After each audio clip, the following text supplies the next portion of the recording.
उनका क्वेश्चन है कि गेहूं की बाली निकलते समय क्या लगाना चाहिए।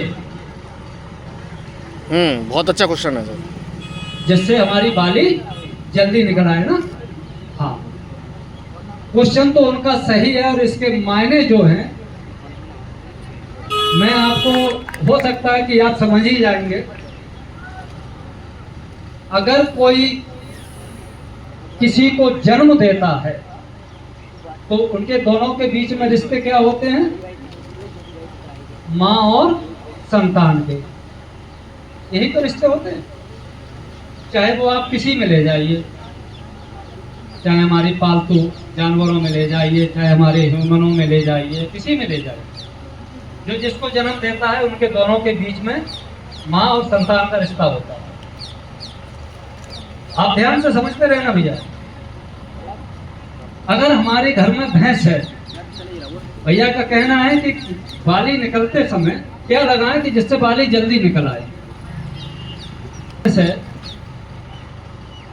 अगर वो 8 महीने की गाभिन है और किसी डॉक्टर से जाकर हम ये कहें कि भैया क्या ऐसा हम इसको दे दें या क्या खिलाएं जिससे हमारा बच्चा बाहर आ जाए, ये संभव है, बच्चा बाहर आएगा।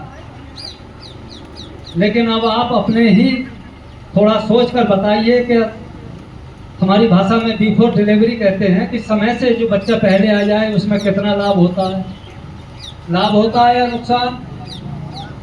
कितने लोग सहमत हैं नुकसान को? एक बार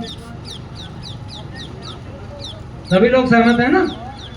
हाँ, अब आपकी बात का ही जवाब देने के लिए मुझे ये घुमाना पड़ा है, क्योंकि अगर हमारी बाली को गेहूं जो पैदा कर रहा है तो उसमें भी माँ और संतान का रिश्ता है। किसी की भी कोख से अगर जल्दी संतान को बाहर निकालने का प्रयास करेंगे तो जैसे कि बिफोर डिलीवरी में अगर हम लोगों में ही किसी का बच्चा, तो डॉक्टर के यहाँ जाते हैं, ऑक्सीजन में लगाते हैं, कृत्रिम गर्भाधान में लगाते हैं, तमाम तरह के इलाज कराते हैं।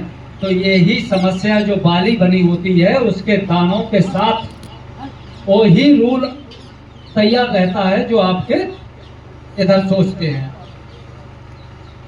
अगर गबोदे में बाली है, अगर आपने नाइट्रोजन डाल के या ऐसा कोई भी तत्व डाल के बाली को बहुत तेजी से बाहर निकाल लेंगे तो दानों की ग्रोथ, दानों का आकार, इन सब में कमी आएगी। सर इसमें यूरिया लगा सकते हैं? यूरिया से बिल्कुल नहीं।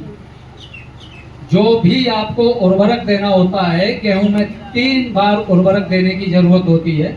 20 का पहाड़ा याद कर लें आप लोग सिंचाई के लिए, और 6 क्रांतिक अवस्थाएं होती हैं, उन पर विशेष ध्यान किया जाता है सिंचाई में। और उर्वरक देने की बात जो आती है, नाइट्रोजन, फास्फोरस और पोटास, ये गौड़ तत्व मैं आपको बता चुका हूं। इनमें आपको जब नाइट्रोजन देनी है तो शुरू में जितनी भी आपकी खेत की मिट्टी के अनुसार जो नाइट्रोजन की रिकमेंडेड है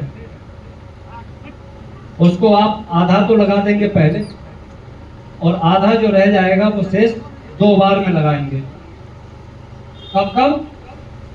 जब एक आपकी भाषा में यहाँ क्या बोलते हैं, चेगा लेते हैं या कल्ला बच्चा क्या कहते हैं? बच्चा भी कह देते हैं सर और चेंगा भी कह देते हैं, दोनों चेगा बच्चा, क्योंकि ये क्षेत्रीय भाषाएं हैं। हमारी भाषा में तो सीधा हम ट्रिलिंग बोलते हैं सर।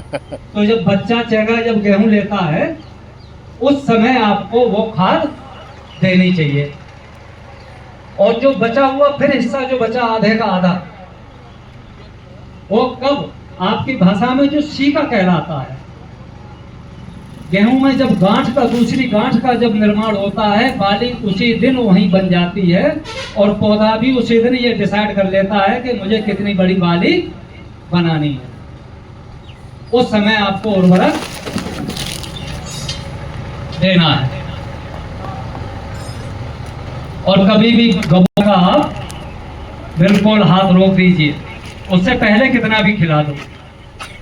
अब बात खिलाने की आ जाती है, क्योंकि आप लोगों के बीच कुछ ऐसे शब्द भी रखने पड़ते हैं। हमारी अगर भैंस है गाभिन,